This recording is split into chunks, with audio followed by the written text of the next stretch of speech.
नमस्कार दोस्तों, सभी को जय महादेव, जय श्री कृष्णा। मैं हूँ आचार्य डॉक्टर अजय पंड्या। वो आज मैं लेके आया हूँ कि हिंदू होकर क्यों जाते हो किसी मस्जिद पर, क्यों जाते हो किसी मकबरे पर, क्यों जाते हो किसी की कब्र पर, क्यों जाते हो किसी की दरगाह पर। ये बात बताकर मैं ये नहीं कहना चाहता कि आप जहाँ पे जाते हो वहाँ से आपको कुछ मिल नहीं सकता, लेकिन हमारा धर्म इतना विशाल है, हमारे पास इतना ज्ञान है, हमारे पास इतने देवी देवता है, हमारे पास 33 प्रकार के देवी देवता है, हमारे पास 18 पुराण है, हमारे पास 4 वेद है, हमारे पास कई उपनिषद है।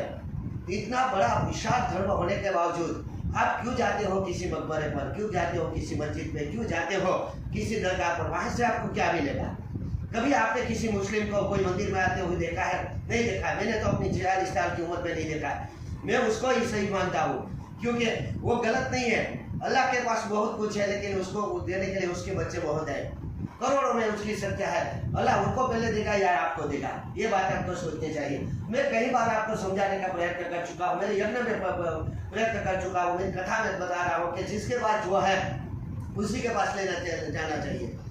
अगर एग्जाम्पल के तौर पे हम देखें कि हम बीमार हुए तो हमें अस्पताल जाना चाहिए, ना कि पुलिस स्टेशन। अगर हमारे किसी के साथ झगड़ा हुआ है और फरियाद करनी है तो हमें पुलिस स्टेशन जाना है, ना कि अस्पताल। तो इसी तरह जिसके पास से जो मिलेगा उसी के पास आप कर्म के आधार पर लेने जाएंगे तभी मिलेगा। अब लाखों, अल्लाह के पास लाखों बंदे हैं, लाखों नहीं करोड़ों बंदे हैं जो हर दिन में 5 बार रोज की नमाज पढ़ते हैं। मैं तो ये बोल रहा हूँ कि मुस्लिमों के पास से हमें सीखना चाहिए, क्योंकि वो दिन में 5 बार नमाज पढ़ते हैं। और शुक्रवार के दिन तो पूरा जो मुस्लिम समाज है पूरा जाते हैं दरगाह पर, जाते हैं अपनी मस्जिद में और 5 बार नमाज पढ़ते हैं और जो अल्लाह की बंदगी करते हैं। लेकिन हम लोग क्या है, हमें इन लोगों से सीखना चाहिए। वो कभी मंदिर में नहीं आते, क्यों? क्योंकि उसे पता है कि हम इतने लोग हैं जो देवी देवताओं के पास लेने वाले, इतनी बड़ी लाइन है। अगर वो भी हमारी लाइन में खड़े होंगे तो उसको क्या मिलेगा? उसी तरह हम भी दरगाह पे जाकर उनकी लाइन में खड़े होते हैं तो हमें क्या मिलेगा? अगर एग्जाम्पल के तौर पे आप देखो तो आप जो कमा रहे हो, आपके पास जो भी है, आपके पास कुछ भी चीज़ें हैं, वो आप पहले अपने परिवार के लिए खर्च करोगे। अगर बचेगा तो और कहीं दान पुण्य करने जाओगे। उसी तरह आज के युग में मैं समझाता हूँ कि जो आज कल्प चल रहा है वो श्री क्षेत्र वाला कल्प है, और श्री क्षेत्र वाला कल्प के राजा भगवान विष्णु है। भगवान विष्णु ने जो देवी देवताओं को जो अधिकार दिया है, जैसे क्या आप समझ सको उसी तरह हमारे यहाँ कोई मंगल कार्य है तो हम उसमें कोई विघ्न आए इसलिए हम गणपति को याद करते हैं। अगर हम कहाँ से पसार हो रहे हैं और हमें भूत प्रेत या पिशाच से कुछ भी डर लग रहा है तो हनुमान जी को याद कर रहे हैं। उसी तरह जो देवी देवता है उनके पास अलग अलग डिपार्टमेंट है। जो डिपार्टमेंट मैंने ये वीडियो बहुत बड़ा वीडियो बना के रखा है अपने YouTube channel doctor Ajay Pandya पर, कि आपको जो भी दर्द है, आपको जो भी चाहिए उसका जो जाता है उसके पास आप लेने जाओ। आपको पढ़ाई करनी है तो स्कूल में जाना चाहिए। उसी तरह जो और ये भी बात मैं बताता हूँ कि देवी देवता का भी एक समय होता है। अगर समय के विपरीत समय में आप जाओगे तो भी आपको कुछ नहीं मिलेगा। उसी तरह अगर आप हिंदू होकर मस्जिद में जाओगे तो आपको कुछ नहीं मिलेगा, दरगाह में जाओगे तो आपको कुछ नहीं मिलेगा। आपको मिलेगा वहीं से जहाँ पे आपके कर्म के आधीन, जहाँ पे हिसाब लिखा हुआ है। और ये सब अधिकार देवी देवताओं को भगवान विष्णु ने दिया है। आपको मंगल कामना प्राप्त करनी है तो उसके लिए भी अलग देवता है, आपको विघ्न दूर करना है तो उसके लिए भी अलग देवता है, आपको बीमारी दूर करनी है तो उसके लिए भी अलग देवता है। तो उस जो देवी देवता है उसको दूर कर सकते हैं। जैसे कि हमारे पूरे समाज में डिपार्टमेंट बनाया हुआ है, इसका डिपार्टमेंट, उसका डिपार्टमेंट, उसका डिपार्टमेंट, उसी तरह देवी देवताओं का भी डिपार्टमेंट बना हुआ है। जब उस डिपार्टमेंट में आप जाओगे तभी आपको सफलता मिलेगी और आपका कर्म अवश्य है। अगर आपने कर्म ही नहीं किया है तो आपको अल्लाह हो या भगवान हो, देवी देवता हो, कुछ भी कोई नहीं दे सकता।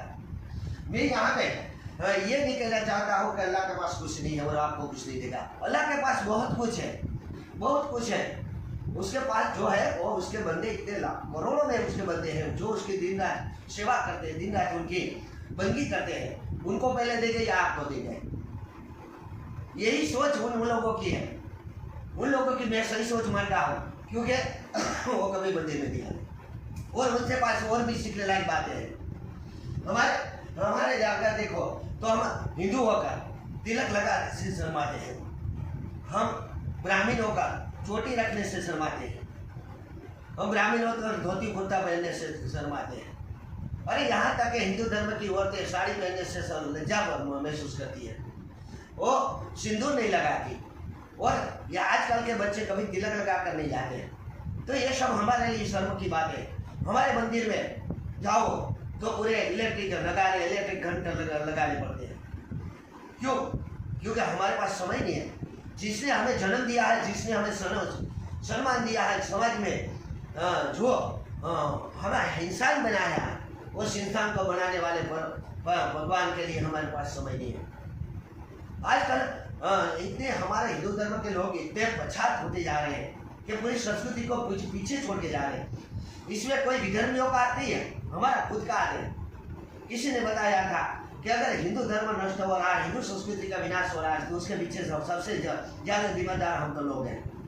क्योंकि हम अपने बच्चों को समझाते ही नहीं है किस तरीके से पूजा पाठ की जाती है, किस तरीके से घंट बजाया जाता है, किस तरीके से शंखानंद होता है, किस तरीके से किसी कुरान का वाचन किया जाता है, किस तरीके से मंत्रोच्चार करते हैं, किस तरीके से आरती करते हैं, किस तरीके से हमें पूजा करने के लिए हमारे इष्ट देव के पास जाना चाहिए, किस तरीके से अन्य देवताओं के पास जाना चाहिए, हमने कभी सिखाया ही नहीं।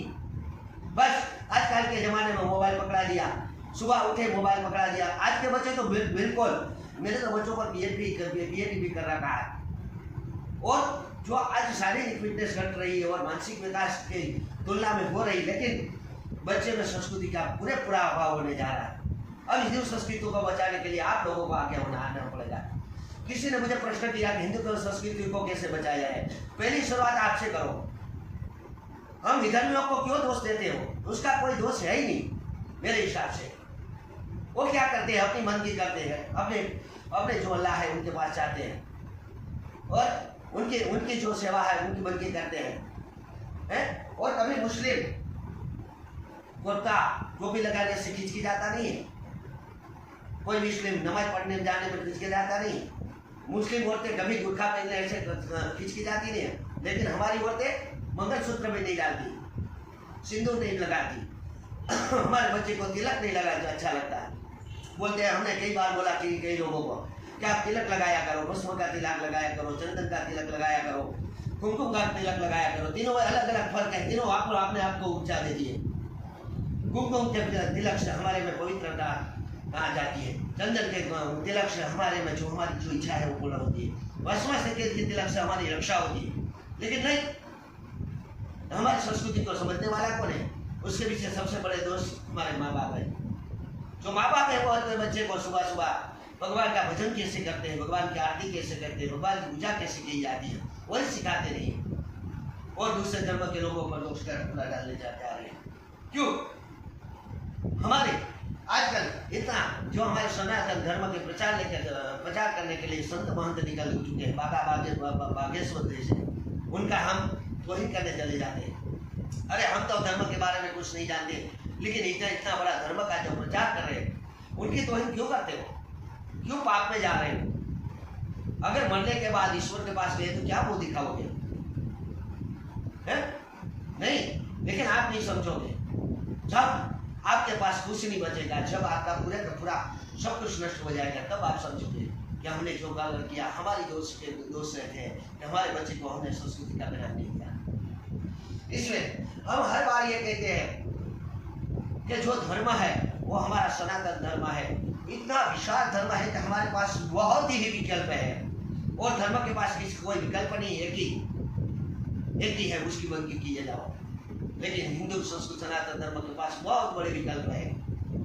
अगर मान लो कि अगर आपके पास शिव जी पसंद नहीं हुए तो आप हनुमान जी के पास चले जाओ, हनुमान जी पसंद नहीं हुआ आप गणपति के पास चले जाओ, गणपति पसंद नहीं हुआ आप सूर्य देव के पास चले जाओ, हमारे इष्ट देव के पास चले जाओ। इष्ट देव की बंदगी सबको करनी पड़ती है।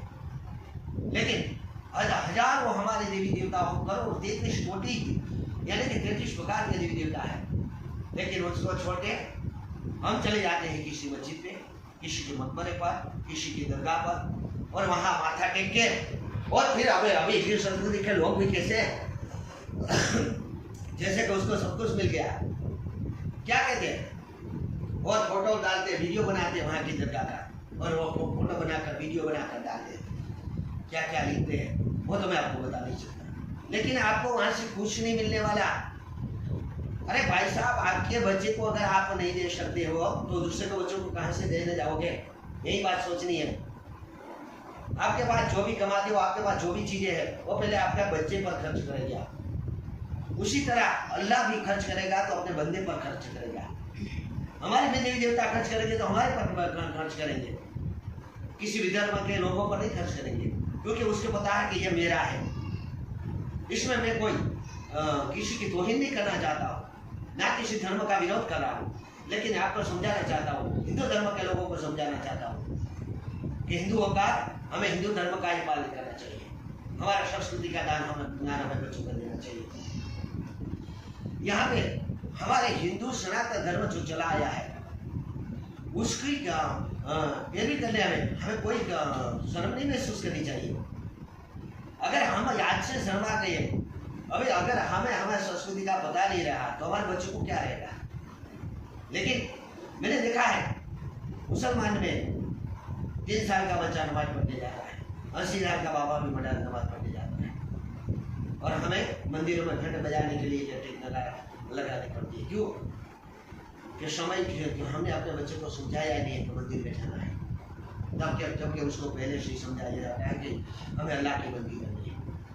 मेरे हिसाब से तो वो लोग महान है जो अपने धर्म को नहीं छोड़ रहे, जो अपने अल्लाह को नहीं छोड़ रहे, जो अल्लाह की बंदी करने के लिए हर वक्त तत्पर रहते हैं। लेकिन हम अगर हमारा थोड़ा सा काम नहीं हुआ तो हम अपने देवी देवता को छोड़ देते हैं और चले जाते हैं उस धर्म की ओर। ये गलत है। मान लो कि किसी कारण आपके बच्चों ने, आपके माता पिता ने कुछ भी गुनाह कर दिया, या आपका काम नहीं किया, तो क्या आप उसको छोड़ दोगे? नहीं हो सकता ऐसा, और ऐसा करना भी नहीं चाहिए। हिंदू संस्कृति को बचाना है तो अपने बच्चों को पहले से ज्ञान दो, और ये बंद कर दो किसी चर्च पे जाना, किसी दरगाह पे जाना, किसी मस्जिद में जाना। हर दिन अपने मंदिर में जाओ, अपने कुलदेवी का दीप जलाओ, अपने इष्ट देव के पास जाओ, महादेव के पास जाओ, हनुमान मंदिर में जाओ, उनसे आपको बहुत कुछ मिलेगा, नहीं इन दरगाहों से, क्योंकि वहाँ पे बहुत बड़ी लाइन खड़ी है करोड़ों में, उनके बंदे करोड़ों है। जिस तरह माता पिता अपने बच्चों को पहले देते हैं, उसी तरह उसके बच्चों करोड़ है। आपकी बारी कभी नहीं आएगी, उसके पास भी बहुत कुछ है। मैंने ये नहीं बोला कि उसके पास कुछ नहीं, मैंने वैसे बोला कि हिंदू धर्म में, सनातन धर्म में सबसे बड़े भगवान, यानी कि भगवान कौन है? एक ही है, जिसका नाम विष्णु है। आज श्री हरि भगवान है, जो आज कल्प चल रहा है, सही से तुम्हारा कल्प, वो कल्प के राजा भगवान विष्णु है। भगवान विष्णु ने जो भी डिपार्टमेंट जिस देवी देवता को दिया है, उसी तरह उस हिसाब से वो जो उसकी पूजा करता है, उनसे बात से वो मिलता है। इसलिए आप हरि के गुणगान गाओ, माता लक्ष्मी, माता सरस्वती, महाकाली के गुणगान गाओ, ना ही किसी के और धर्म के पूजा पाठ करने के लिए जाओ। हिंदू धर्म को बचाना है तो आपको भी हमारे साथ चलना होगा, सनातन धर्म का प्रचार करना होगा, हर दिन तिलक लगाना होगा, हमारे औरतों को बताना होगा, हमारे बच्चे को भी समझाना होगा क्या हिंदू धर्म है। हमें रामायण पढ़ानी होगी, हमें भागवत पढ़ानी होगी, हमें अन्य पुराण का ज्ञान, हमें वेदों का ज्ञान हमारे बच्चों को देना होगा। और अगर हमने ये नहीं किया तो हमारी संस्कृति के विनाश का कारण सबसे पहले हम होंगे, और उसमें भी सबसे पहले हम पंडित होंगे, क्योंकि पंडित भी आजकल अपना धर्म भूल गए हैं और औरों के पास से कैसे पैसे निकाले जाते हैं वही भी सोच रहे हैं। ये हमारी सबसे बड़ी मूर्खाई है, क्योंकि अगर हमारा धर्म नहीं बचेगा हम कैसे बचेंगे? इसलिए आप सबको नम्र गुजारिश है, नम्र विनती है कि आप प्लीज मेहरबानी करके मंदिर में जाओ। शर्म आती है मुझे ऐसे वीडियो और फोटो डालते हो, किसी जगह पर जाकर किसी की चादर चढ़ाते हुए। हमारे राजनेता तो अपनी मजबूरी से जाते हैं वहाँ पे, ना ही दिल से जाते हैं, लेकिन उनके राजनेता तो मजबूरी से भी नहीं आते हमारे यहाँ। इसलिए जिस धर्म के बने हो, जिस धर्म में हमें जन्म मिला है, उस धर्म का प्रचार करो और उस धर्म को आगे बढ़ाने के लिए सुबह से निकल जाओ। आप सबका कल्याण हो। सनातन धर्म की जय हो। जय महादेव।